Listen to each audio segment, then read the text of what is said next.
c'est Noël. Un Noël difficile cette année. Un Noël peut-être en demi-teinte. Ces dernières semaines d'agitation sociale ont marqué et mesuré notre Noël. Et cependant, dans la grisaille du jour et dans la suite inexorable des années, il nous est permis aujourd'hui de faire halte et de faire fête. Et pourquoi? Jugé du peu, Dieu s'est fait homme. Il est devenu l'un d'entre nous. Il s'est fait homme pour que l'homme devienne Dieu. Il est né hors de chez lui, alors que maître du monde, il est partout chez lui. L'homme l'a ignoré, alors que les étoiles ont répondu. Il s'est inscrit sur les registres de la terre, lui qui tient les registres d'éternité de toutes les créatures. C'est ainsi que les écrivains chrétiens des premiers siècles, les pères de l'Église comme on les appelle, aimaient à souligner les paradoxes de l'incarnation. Ce bouleversement, cet admirable commerce, disait-il, ce renversement des valeurs quand Dieu devient homme et quand l'homme devient Dieu. Admirable mystère qu'il nous est donné de célébrer aujourd'hui. Le premier sentiment auquel nous invitent nos pères dans la foi est un sentiment d'admiration stupéfaite devant tant de grandeur qui s'abaisse, tant de bonté qui se donne. Il s'est fait homme pour que l'homme devienne Dieu, il est né pour que nous renaissions, il s'est soumis aux lois du temps pour nous éterniser.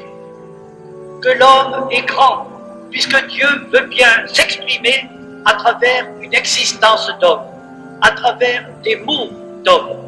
Quelle étrange parenté entre l'éternel et l'éphémère, la toute-puissance écrasante et la fragilité. Mais la Bible, à sa première page déjà, nous disait que l'homme est fait à l'image de Dieu. À Noël, Dieu ne fait que préciser, accentuer cette image en celui que saint Paul appellera le nouvel Adam. Nous qui sommes de la lignée du vieil Adam, pétris de la terre et condamnés à y retourner, contemplons aujourd'hui dans le nouvel Adam, Jésus-Christ, la grandeur à laquelle notre argile est promise. Ayons la simplicité de nous en émerveiller. Or, nous dit saint Augustin, or, ne vous méprisez pas vous-même, le Fils de Dieu s'est fait homme. Femme, ne vous méprisez pas, le Fils de Dieu est né d'une femme. Comment désespérer de nous-mêmes alors que le Fils de Dieu est allé si loin pour nous jusqu'à devenir l'un d'entre nous? Il est devenu le prototype de l'homme, ajoutera même saint Paul, l'aîné d'une multitude de frères. C'est l'affirmation centrale de notre religion, dont nous ne mesurons pas le poids et la portée. L'islam envisage comme impossible, comme blasphémateur, une telle prétention. Sur la mosquée d'Omar, à Jérusalem, est inscrit en arabe « Ô toi, qui que tu sois, ne dépasse pas la juste mesure, Dieu est unique et il ne peut avoir de fils. » Je me réjouis avec vous que le musulman Yasser Arafat assiste aujourd'hui à Bethléem à la messe de minuit. Il a d'ailleurs, paraît-il, épousé une chrétienne.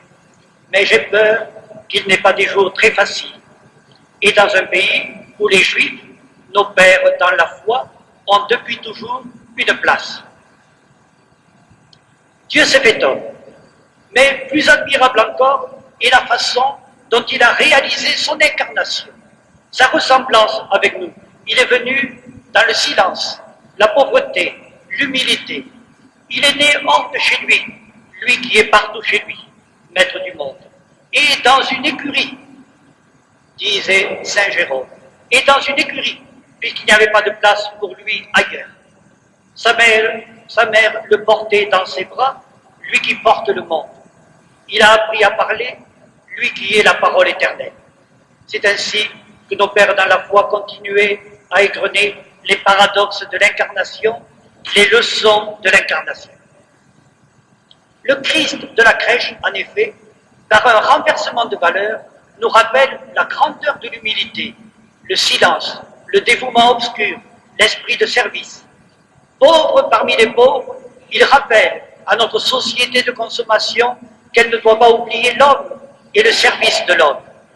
Le rendement, le profit, maître mot de l'économie, doit être au service de tous et passer, comment, c'est difficile et ce n'est pas directement mon rôle, et passer par des détours non rentables au profit de la dignité de tous.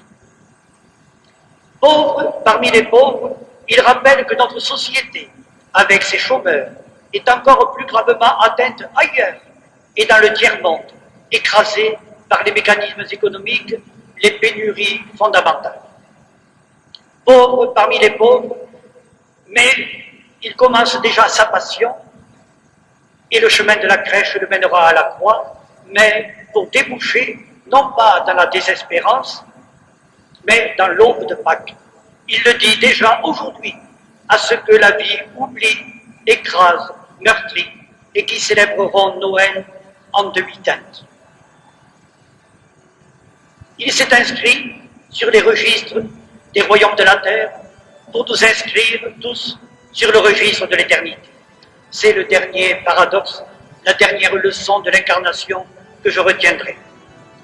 Pauvres registres humains qui nous cataloguent en nationalité, en groupe, en tribus, en langues différentes.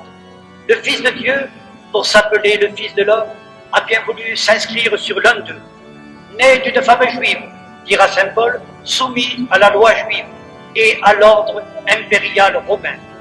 Mais pour dépasser ces piètres registres particularistes, pour le registre universel de la Jérusalem nouvelle.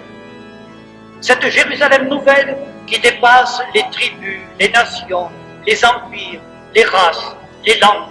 Cette Jérusalem nouvelle qu'il nous faut amorcer, balbutiante à l'heure de l'Europe de Maastricht, à l'heure de la Bosnie et du Rwanda, qui a oublié, qui en parle encore, à l'heure du Liban, qui se rappelait à nous ces jours-ci. Le monde, la grande famille des hommes, libres et fraternels, gloire à Dieu dans le ciel et paix sur la terre aux hommes, à tous les hommes, chantons-nous aujourd'hui. Voilà, frères, jour de Noël, nuit de Noël, ma nuit au grand manteau, ma fille au grand manteau étoilé, comme dit Dieu d'après le poète. Que de leçons tu nous donnes, pauvres bergers qui veillons dans la vie des hommes, auprès des maigres feux de notre pauvre amitié. Puisse cette nuit, puisse ce jour, puisse cette fête de Noël nous trouver, frères, plus clairvoyants, parce que nous aurons été illuminés de la grâce de notre Dieu, et plus généreux, parce que nous aurons été réchauffés au foyer ardent de son amour.